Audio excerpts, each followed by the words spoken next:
You're gay in the Aztec Empire, and only one thing determines whether you live or die.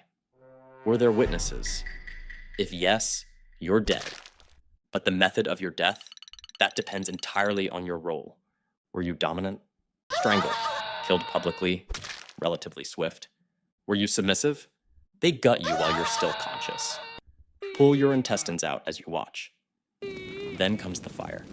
Because according to Aztec belief, your flesh is divine property, and this violation demands ultimate retribution, ultimate theater, ultimate horror. No strategy works here, no slow climb to safety. Only, did someone witness it?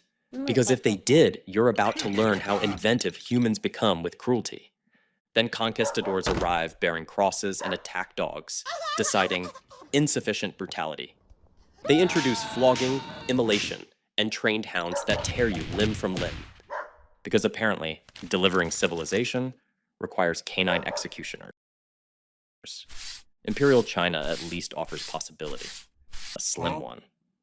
You open your eyes to find your nobleman lover standing above you, blade in hand.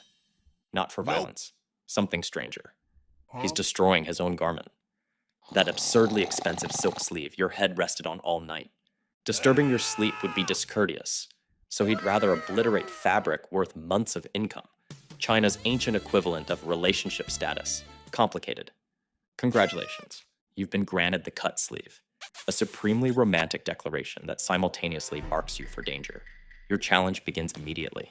The impossibly delicate challenge of, how do you transform from floor sweeper to silkwearer without every palace worker recognizing the pattern and watching you die via vegetable torture? Exactly. Vegetables. Forcibly administered until breathing stops. That's what rapid advancement costs. What unexplained nighttime absences earn you. So you advance incrementally. You sweep. You prostrate yourself. You just happen to sweep progressively nearer to critical conversations. Your clothing upgrades strand by strand, like accumulating superior gear in an RPG. Because premature discovery, if whispers reach a vengeful eunuch, a paranoid minister, a rejected consort, means you're eliminated. And eliminated doesn't mean dismissed. It means captured, degraded, and killed in ways that make simple decapitation seem compassionate. But only if you're the servant. What if you hold imperial power? What if you're the aristocrat? Tea house attendants, opera performers, estate scholars, whatever you fancy. Young men brought to your quarters without question. Nobody questions your choices. Until the Qing dynasty decrees desire has consequences. 30 days confined, 100 bamboo beatings. You're in Rome now, and the senator just proclaimed you pathicus before the assembled forum. That single accusation echoing across marble. Your political future just disintegrated. Your name now means disgrace, because age is irrelevant here. Dominance is everything. Enslaved people, prostitutes, foreigners, all acceptable, provided you're never submissive. But you were. Someone observed you kneeling. And now every face in the marble hall turns your direction. Your toga feels like a brand suddenly. The murmuring begins before his declaration even concludes. Exile by nightfall. Reputation destroyed by sunrise. Perhaps ancient Greece offered better odds. Everyone insists Athens embraced such things, correct? Certainly, assuming the man you pursue is the correct age. You're the mentor. He appears reluctant, and everything terminates when he reaches manhood. One error, he vocalizes too loudly, or you're too transparent, and you become the man people avoid. Your standing crumbles to nothing, just whispered mockery trailing you perpetually. In feudal Japan, you believe you're protected. Your lord summoned you to his chambers. This is wakashudo. Custom, dignity, devotion. Entirely legitimate. Until your competitor intercepts the correspondence you composed. Your brushwork on delicate paper. Ink still damp. He presents it to the warlord with calculated misrepresentation. And now you're positioned in the courtyard at first light. Short blade freezing against your abdomen. You must commit seppuku because someone challenged your integrity. Not for actual wrongdoing, because appearances are absolute, and appearances just sentenced you to death. Ancient India appears considerably safer. The Kama Sutra explicitly describes techniques for attracting other men. In Thailand, Cathay entertain monarchs with performances and ceremony. Nobody's distressed by any of this. Then 1860 brings British colonizers with their laws and moral certainty. They impose Section 377 of the Indian Penal Code. Carnal knowledge against the order of nature.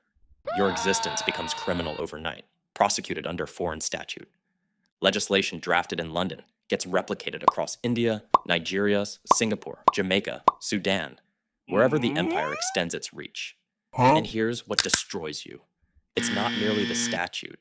It's that your own community members, previously indifferent, now report you. Because the British convinced them you're deviant. Generations after independence, the law persists. Still enforced across dozens of nations. The prejudice embedded itself like disease in legal frameworks. You're in medieval Spain now, and your neighbor just observed you through a window. He's reported you to the Inquisition without hesitation. Church authorities arrive at your residence with documentation, interrogations, and torture implements designed for extracting confessions. This transcends warrior codes now. Your eternal soul faces judgment. Judaism pronounced it in Leviticus, prohibited. Christianity intensified it, prohibited plus everlasting damnation. Islam varied by location. Certain courts composed homoerotic verse, others mandated execution. But here's the transformation that alters everything. Now it's transgression against your immortal soul. You must recant to avoid hell. And when these faiths expand through conquest and colonization, they export this doctrine. They eliminate centuries of acceptance. They substitute indigenous tolerance with condemnation. Colonialism militarized disgrace and labeled it enlightenment. By 1885, you're in London hiding who you are. Authorities arrive at 2 a.m. You hear brass fasteners clicking as they force your entrance open. Someone informed on you, turned you in for money or spite, perhaps a former companion, perhaps an extortionist. Irrelevant. You're detained. Your identity appears in tomorrow's newspapers. Everyone in your life reads it during morning tea. Imprisonment, forced servitude, public degradation. Your existence ends. The 20th century doesn't deliver freedom. It delivers invasions. It's 1969, and you're at the Stonewall Inn in New York City. Dancing, finally experiencing safety for once. Then illumination floods everything. Brutal overhead lights erasing the intimate shadows. Police footsteps. They're shouting, seizing people. You attempt memorizing their faces, their badges, but terror obliterates everything. This raid differs, though. This time, resistance happens. And presently, certain nations permit marriage, child adoption, authentic public existence. Others continue criminalizing you, continue threatening imprisonment, threatening execution. Phantoms of collapsed empires, still possessing statutes that refuse to dissolve. You persist through concealment, through deception, through fragmenting yourself into acceptable pieces. Or you resist. You combat the system. You refuse erasure from history. Because queer existence throughout history isn't one narrative. It's countless narratives intersecting, including yours.